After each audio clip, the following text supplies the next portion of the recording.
or during days? Bob Wysong. Bob Wysong, is he a deputy? Yes. Dispatcher, jailer. Okay, so he would have had to have let anyone to come visit you, and such as Lindelof, into the area? Yeah. Okay, so if we talk to him, he should, if he's telling the truth, should remember that visitation. Yep. Okay.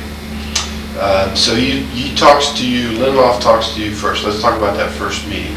I know what he approaches you about. You described that. Then you said he described the crime. Is that correct? Right.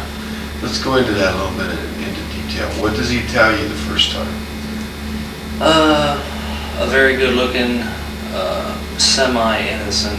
What he meant by semi-innocent girl, I don't know.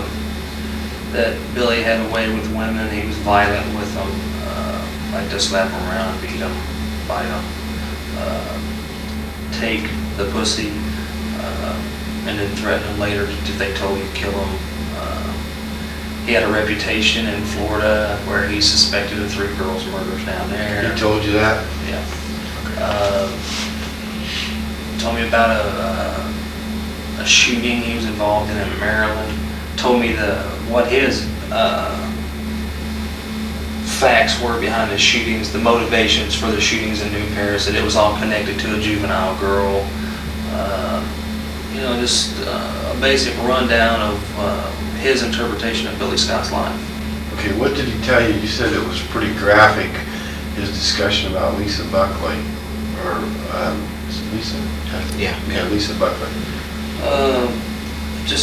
He had a notebook with him, large binder, black, had a label on the, if you're looking at the book this way, at the binding here, those big 3 rings, had a label there that said Lesa Buckley on it. It was full of papers. He flipped back and forth through there and telling me things and this and that and everything, and I just started to refuse to go along with it. Tell me some of the things he told you. As she was beaten, raped. Did he describe how she was beaten? About the face and head, busted lips, swollen face. Did he show you pictures? No. What else? Just that they determined that she was raped in all 3 holes. That they know that Billy's necklace played a large part in it and getting tangled in her hair. How did they know that? Well, after I had testified to grand jury, and then Frank Ford, who's a sergeant, I think, isn't he a sergeant? Just a deputy. Come to get me on the 5th of September to take me back for my divorce trial. I had asked him about why Mr. and Mrs. Buckley was testifying, because they weren't at this late when this thing was supposed to have happened, and they had her testify that she had done Lisa's hair, and they wanted her to verify that there was a chunk of hair missing. Somehow Billy's necklace was supposed to play a big part in this. That was supposed to have been a key to tying Billy to her that night. It was Billy's necklace, the hair being ripped out, the necklace missing. That was supposed to be the big key for some reason.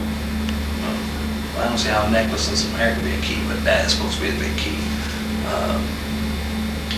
He told you about that, though. Right. Did he tell you about that at the first meeting? Who's that?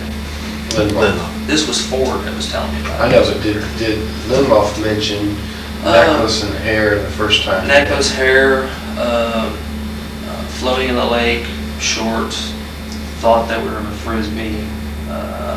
He basically, I guess he was going off people's statements. He was taking a little bit off of everybody's statement and then a little bit out of, I guess, what they had like evidence and combining it, and that's when he told me that they wanted to use me as the glue to hold the whole puzzle together. Okay, and I sternly refused. Okay, well, what was the what gruesome details did he tell you about? That they intended to prove that Billy and this girl took a walk to get high. Billy had started trying to fuck her.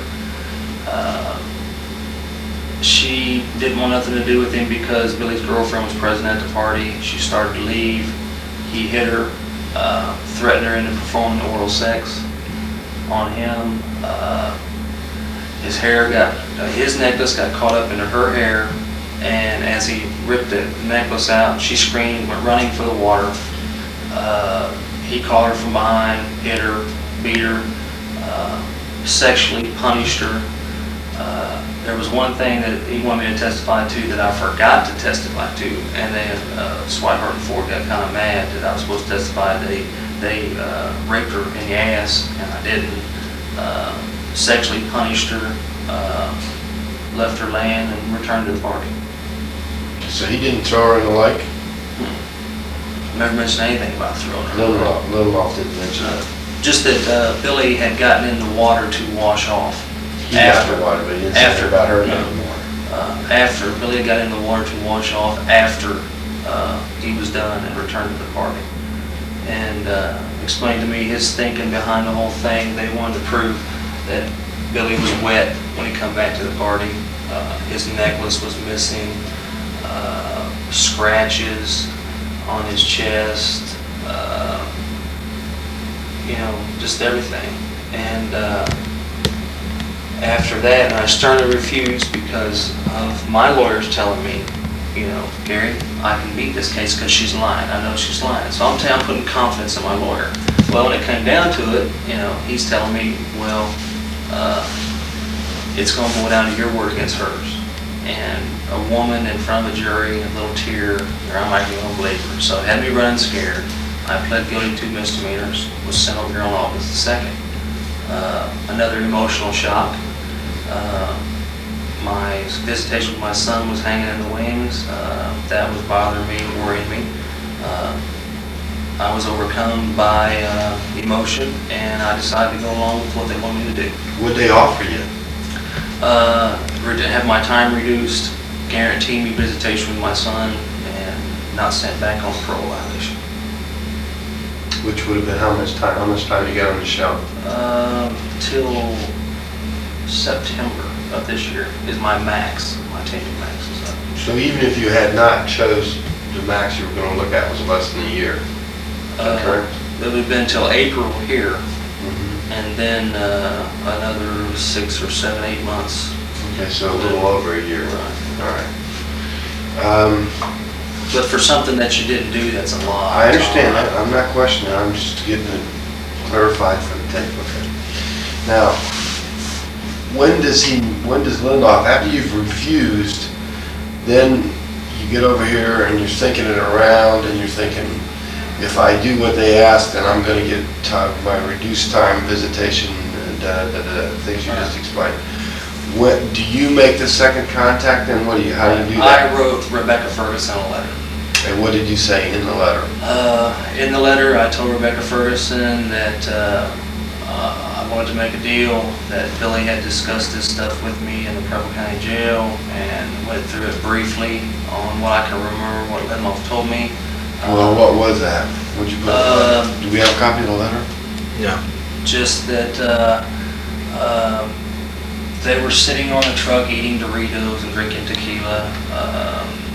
Billy talked her into going and getting high. They took a walk to the other side of the lake, started feeling her out. Wanted to mess with her because she was known as an everybody's. Just basically, the whole thing. I mailed the letters, put back to Ferguson, the prosecutor in Preble County. When that was, I got here on a Friday, which was August the 2nd. I mailed the letter out the next day. Saturday would have been the 3rd, Sunday the 4th, Monday the 5th. Tuesday the 6th of August, Lindelof and Frank Ford were here. Brought a tape. Frank Ford had that same book, the same notebook that Lindelof had when he seen me in the county jail. Come in, talked for a few minutes. They gave me a couple cigarettes and wanted to stress a few things before he turned his tape recorder on. He wanted to stress that I didn't know Billy Scott.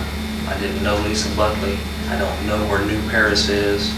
Never been to New Paris. From another county. That he was wanting to proved I had no connection with the case, no connection with Billy, the Buckleys, nothing. No personal interest in the case.